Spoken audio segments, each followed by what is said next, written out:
صدای انجیل تقدیم می کند. درود بر شنوندگان ارجمند.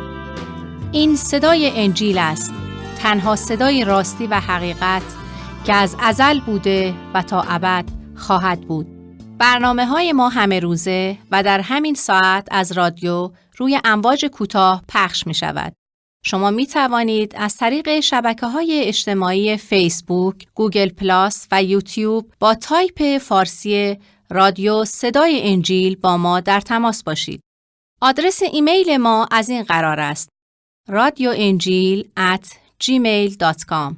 تکرار می کنم، آدرس ایمیل ما radioenjil@gmail.com و تلفن تماس ما 201 616 920 1791. تکرار می کنم، 201 616 920 1791. از شما دعوت می کنیم که به برنامه این ساعت صدای انجیل توجه فرمایید. زندگی و تعلیمات عیسی مسیح.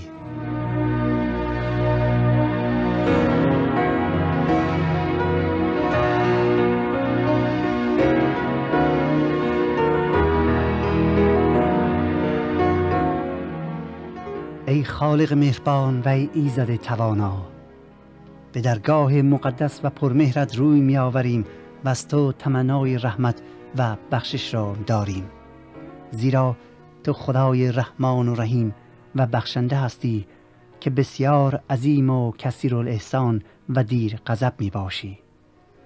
بر ما بندگانت ای پروردگار مهربان رحم کن و ما را به خاطر خطایا و شرارتها و کوتاهی‌هامون ببخش و ما را عفو نما. استدعا می کنم ای ایزد مهربان که با قدرت روح القدست به ما نیرو عنایت فرما تا در راه پاکی و در راه رضای تو استقامت و توانایی داشته و در طریق تو این عمر کوتاه را به سر بیاوریم. خدایا، ما تشنه کلام تو هستیم، به کلام تو روی می آوریم، محتاج قدرت تو هستیم. ای خدا، به ما بصیرت روحانی عنایت فرما تا از آن چیزهای عجیبی را بیاموزیم. این تمانا را به نام نامی مکاشفه تو و کلمه آشکار شده یعنی عیسی مسیح زنده می طلبیم. آمین.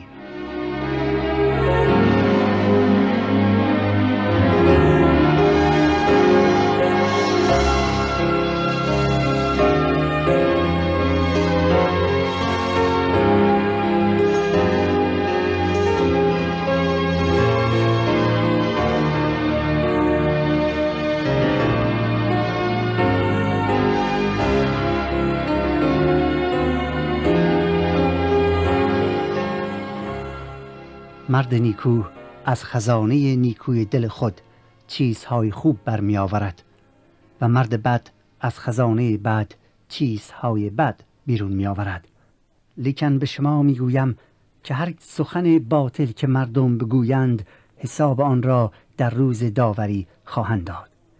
با سلام بر یاران عزیز و عاشقان حق، آنچه را که شنیدید از جملات زنده عیسی مسیح است که نه فقط توجه ما را به روز داوری جلب می کند، بلکه از ما می خواهد در سخن گفتن حکیم باشیم و قبل از گفتن هر کلمه اول فکر کنیم و نسنجیده حرف نزنیم. زیرا می فرماید این حرفای شماست که سرنوشتتان را در روز قیامت داوری می کند، چون در روز داوری باید حتما به خاطر حرفایی که زده ای به خداوند حساب پس بدهی. روی سخن عیسی مسیح در این آیات با رؤسای دینی و رهبران مذهبی یهود بود، آنانی که حاضر نبودند در برابر حقایق عوض بشوند، آنانی که به خاطر تعصب و جهالت و توکل به طرز فکر خودشان تهمت‌های ناروا و غلطی رو به عیسی مسیح می‌زدند. در این آیات عیسی مسیح از آنان می‌خواهد که قبل از حرف زدن فکر کنند، حکیمانه سخن بگویند و زود قضاوت نکنند. و دوستان عزیز، گفتار مسیح برای من و شما هم هست. ما نه فقط بایستی اعمال خود را در برابر خداوند آشکار کنیم و در روز داوری به خاطر اعمالمون داوری میشیم، بلکه به خاطر هر کلمه‌ای که از دهان ما صادر می شود بایستی به خدا حساب پس بدهیم. عیسی مسیح تعلیم می‌دهد که آدمی از ثمرات دل خودش و یا از آنچه که در درون وجودشه سخن میرانه و ثابت میکنه که در بیان جملات و در حرفایمان چیزهایی بایستی باشه که بدبختانه وجود نداره. وقتی که گفتار مسیح را ملاحظه میکنیم ما را وامی دارد که به حرفایی که میزنیم، سخنانی که بر زبان میآوریم دقت بیشتری کنیم. راستی آیا در وجودمان، در گفتارمان جملاتی هست که شایسته خداپرستان نیست؟ اگر ملاحظه میکنیم که نسبت به آنچه که خداوند از ما انتظار دارد وفادار نبودیم و از دهانمان جملات رکیک بیرون میاد، فوش میاد و بد و بیراگ میگوییم، بدانید نیازمند توبه و نیازمند یک قلب و ذات پاکی هستیم. کلام خدا از ما دعوت میکنه که تا دیر نشده نزد خداوند بیاییم و از او تمنا کنیم که ما را دگرگون کند و ما را از نو بسازد.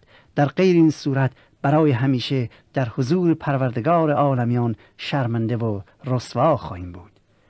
وقتی عیسی مسیح این اخطار را به رؤسای یهود اعلام نمود، آنان را که بر ضد او قیام کرده بودند دعوت می کند که توبه کنند.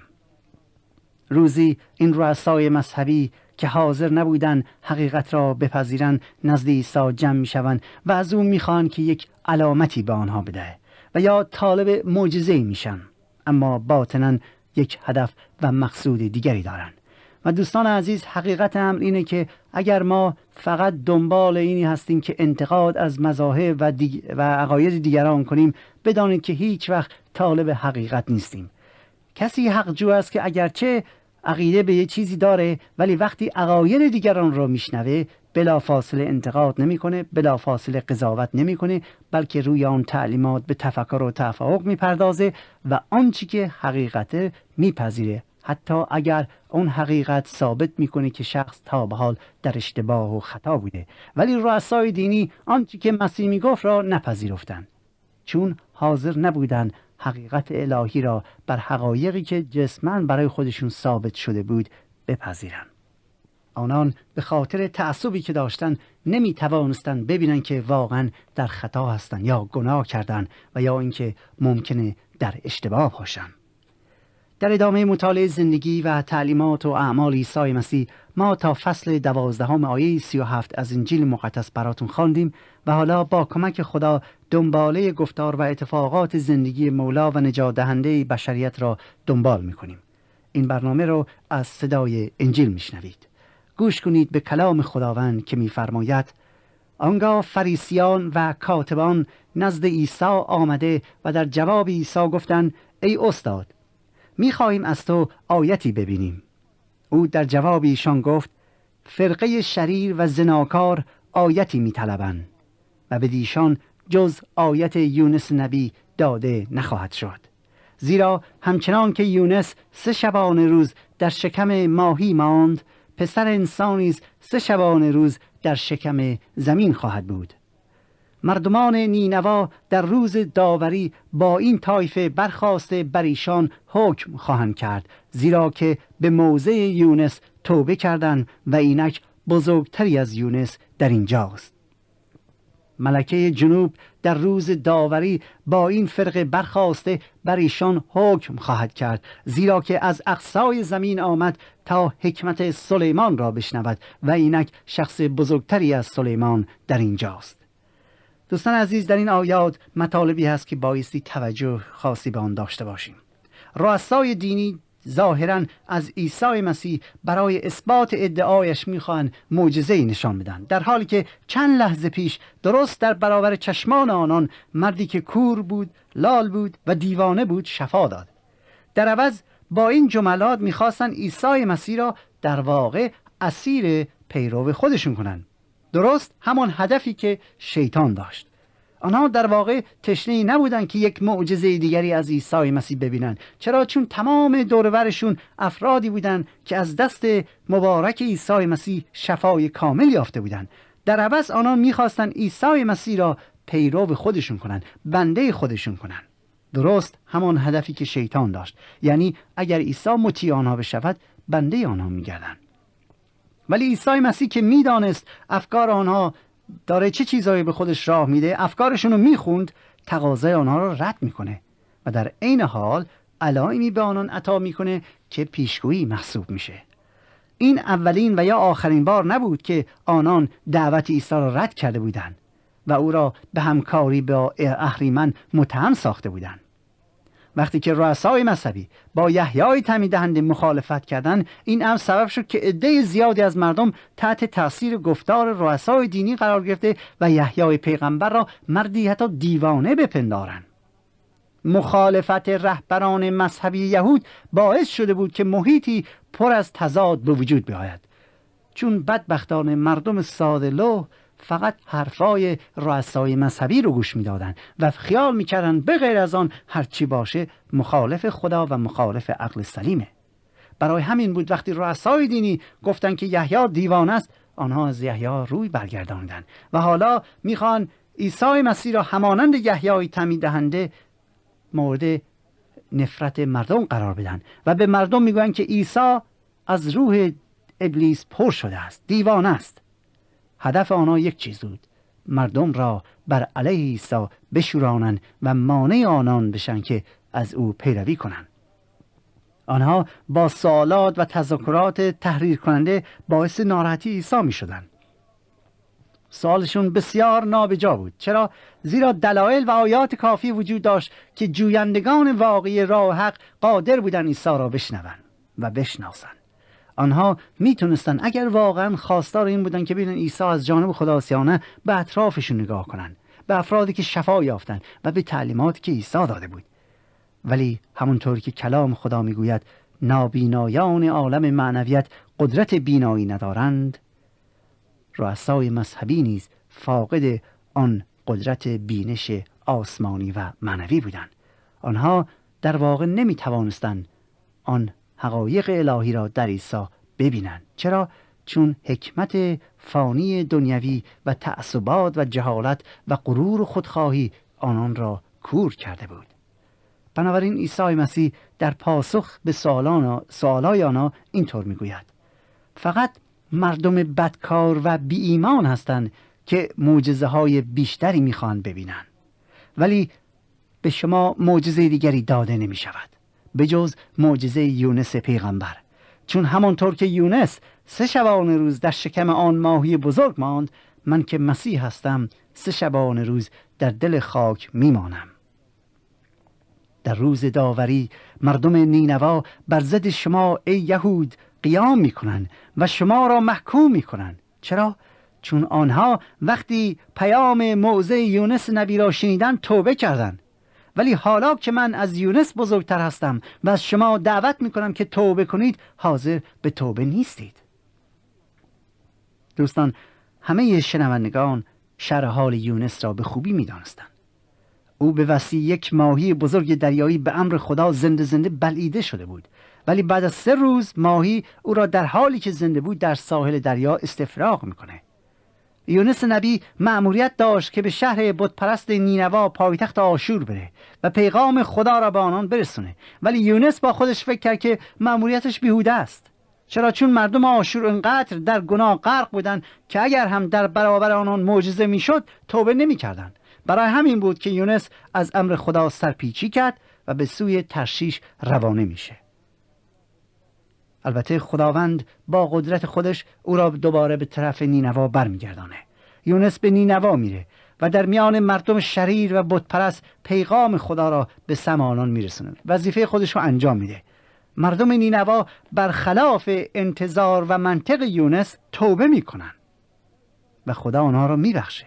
حالا عیسی مسیح به قوم یهود که یگان قوم یکتاپرست بود میگوید آن مردم نینوا که توبه کردند در ملکوت خدا در روز داوری بر شما داوری خواهند کرد. چرا؟ چون شما که ظاهرا خداپرست هستید در گناهید و حاضر نیستید که توبه کنید، ولی مردم نینوا پیام یونس را پذیرفتند، توبه کردند، ولی شما مرا که از یونس بزرگتر هستم و در برابرتون این همه معجزه کردم رد میکنید، نمیپذیرید. گفتار عیسی مسیح برای یهودیان بسیار سخت و مشکل بود. آنها مغرور بودند. مغرور به این که برگزیدگان خاص خدایند، فرزندان ابراهیمند و خیال میکنن به خاطر اینکه نسلشون از ابراهیمه خداوند هیچ وقت آنها را به جهنم نمیاندازه. اما عیسی مسیح این غرور را با بیان این جملات خورد میکنه، از بین میبره. و همچنین بهشون میگوید که بزرگترین آیت و نشانه ای که برای اثبات مسیح موعود بودن عیسی به آنان داده میشود اینه که او بعد از 3 روز در قبر بر مرگ پیروز میشه و زنده میشه.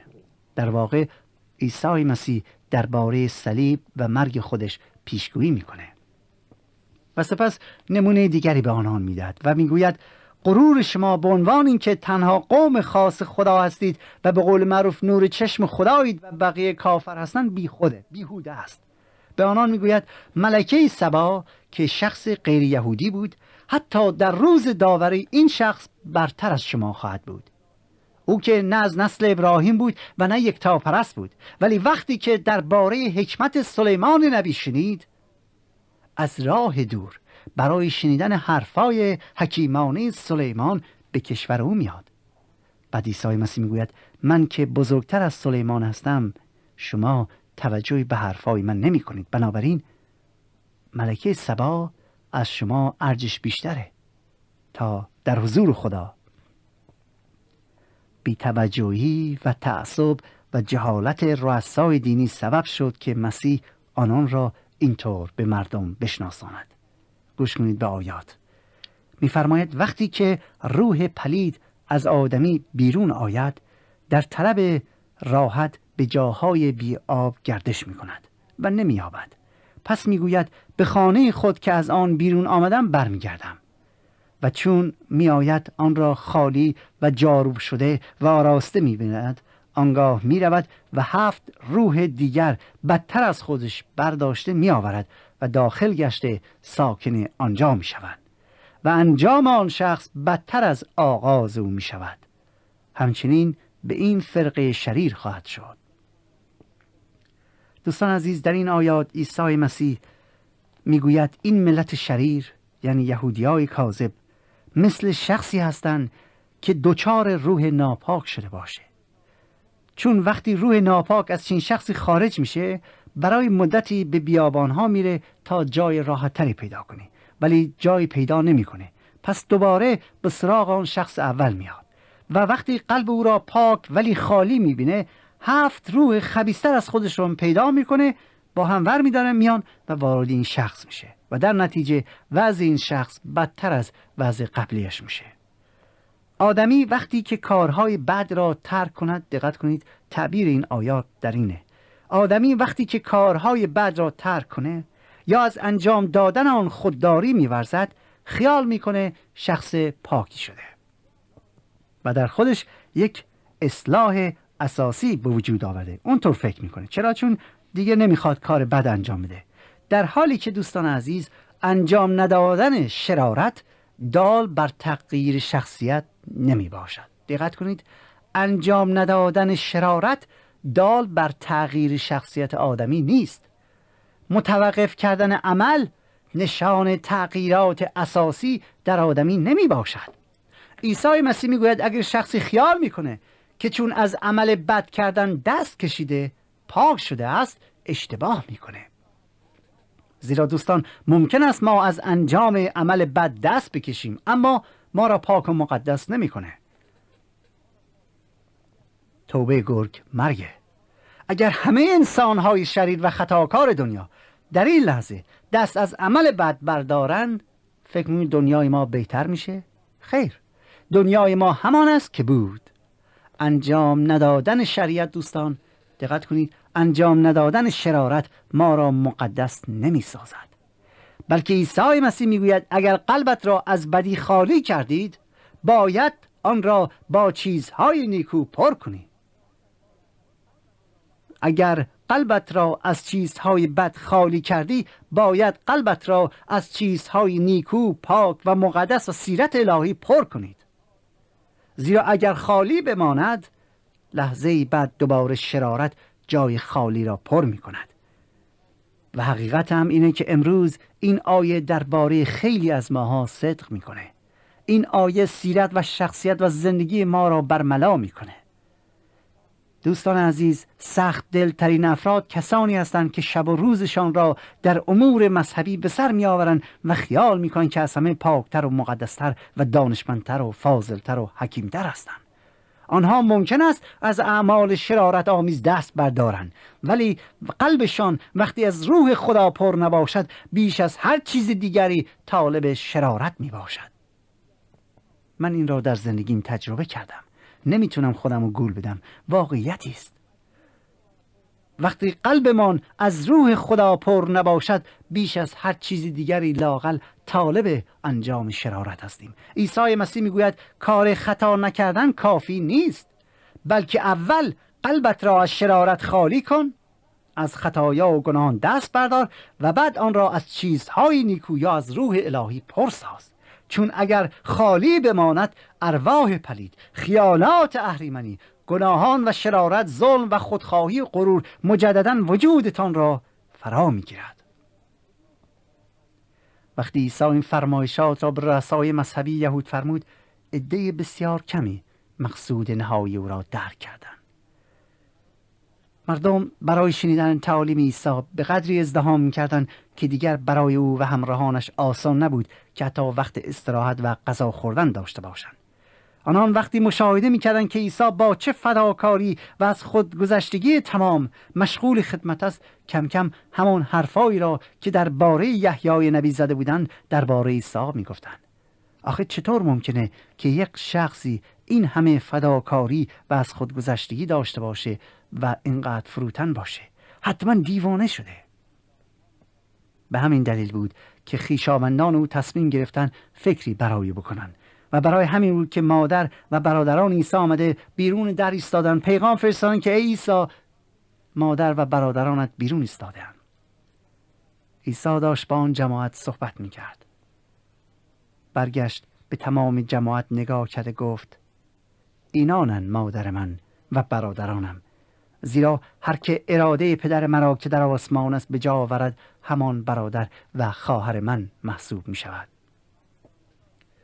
وقتی به عیسی مسیح پیغام می دادند که مادر و برادران تو بیرون ایستادند و تو را می خواهند، او جوابی بسیار عجیب اما در عین حال بسیار عمیق و پرمعنی برای آنان داد. جوابی که دنیایی از افتخارات و مزایای روحانی را در برابر انسانها آشکار می کند. او رو به کسانی که دورش جمع شده بودند و به کلامش دل داده بودند کرد و گفت اینها مادر و برادران من هستند، چون هر کس که اراده خدا را انجام دهد برادر و خواهر و مادر من است. دوستان عزیز، مقصود عیسی این نبود که به خانواده‌اش تهمت کنه و یا بی توجهی نشان بده. چرا؟ چون بعد از این کلام او با خانواده‌اش بود، اما او میخواست به پیروانش تعلیم بسیار مهمی بدهد. او از موقعیت استفاده میکنه و درباره خانواده روحانی سخن میراند. هدف اصلی از بیان این جملات این است که به من و شما بگوید خدا به روی این زمین خانواده‌ای دارد که از ایمانداران به او تشکیل شده. عاشقان حق جزو خانواده خدا، مؤمنین و تسلیم شدگان به کلام خدا جزو خانواده آسمانی هستند. و آدمی باید از طریق توبه و اطاعت وارد خانواده روحانی خدا بشوند و طبق معیار الهی زندگی کنند. آنانی را که اراده خدا به جا می آورند عضو یک خانواده آسمانی می داند. کسانی که مهمترین هدف و مقصود زندگیشون به دست آوردن رضای خداست، آنها عضو این خانواده آسمانی هستند. و به ما اعلام می کند که اگر من و شما نیز در اراده الهی عمر خودمون رو به سر بیاوریم، خدای تعالی همانند پدری است مهربان برای ما و ما فرزندان او محسوب می شویم. در عالم روحانیت اتحاد و همبستگی حقیقی وجود دارد که هر نوع موانع را در خود حل می کند. کسانی که به وسیله توبه و ندامت و ایمان آوردن به عیسی مسیح از گناهانشون آزاد میشوند در خانواده الهی قرار میگیرند. همه برادر و خواهر هستند. در مسیحیت نه شرقی و نه غربی، نه سفید نه سیاه، نه با سواد نه بی سواد، نه حکیم و نه جاهل، نه مرد و نه زن، نه کودک و نه پیر، هیچ یک از این عوامل سبب جدایی و تفاوت و اختلاف نیست. وقتی که از عیسی مسیح پیروی کنیم، همه ما در چشم خدا یکی هستیم و همه ما در یک حالت و موقعیت قرار گرفته ایم. زیرا همه ما گناهکارانی هستیم که از خطایای خود پشیمان شده و توبه کردیم. گناهکارانی هستیم که فیض خدا نصیبمان شده و با ایمان آوردن به عیسی مسیح به جرگه الهی وارد شدیم.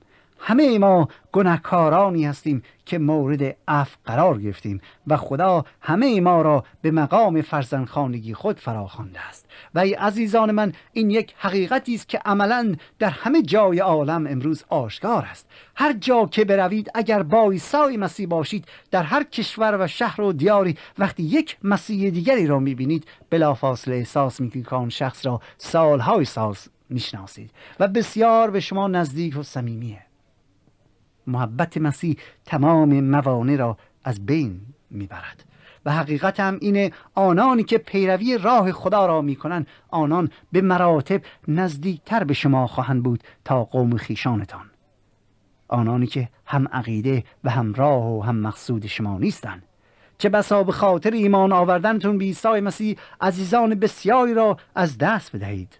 پدر و مادر شما را از منزل بیرون کنند، برادر و خواهر شما را نفرین کنند، قوم خیشانتان شما را رد کنند و نکوهش نمایند و همه مردم ده یا شر شما را مسخره کرده و آزار برسونند. ولی بدانید اگر خانواده جسمانی را از دست دادید، در عوض وارد خانواده روحانی و آسمانی شده اید. کسانی برادر و خواهر عیسی خوانده میشوند که همان هدف و مقصود نهایی او را پیروی کنند و دائما در پی خواسته های خدا باشند.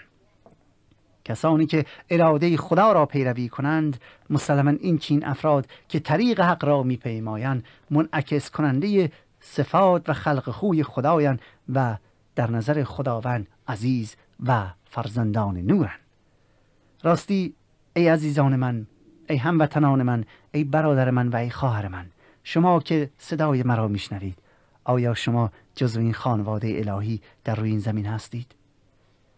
این خانواده متشکل از ایماندارانی است که از طریق توبه و اطاعت عضو آن شدند. امروز این دعوتم برای شماست. آیا می‌خواهید وارد خانواده الهی بشوید؟ برای ما نامه بنویسید تا ما شما را در نحوه ورود به این خانواده روحانی هدایت کنیم. زیرا امروز روزی است که می‌توانیم عضو آن خوانده شویم. شاید فردا دیر باشد. من برادرتون کشیش سید رضا مسعودی، تا برنامه دیگر و روز دیگر، حق نگهدارتون باد.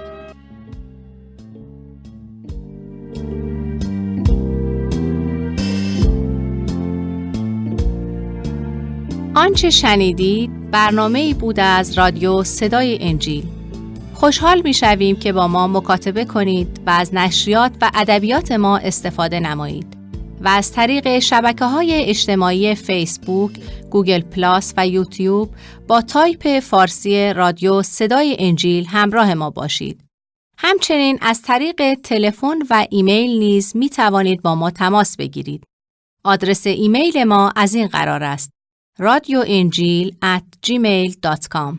تکرار می کنم، ایمیل ما radioenjil@gmail.com و تلفن ما 201 616 920 1791.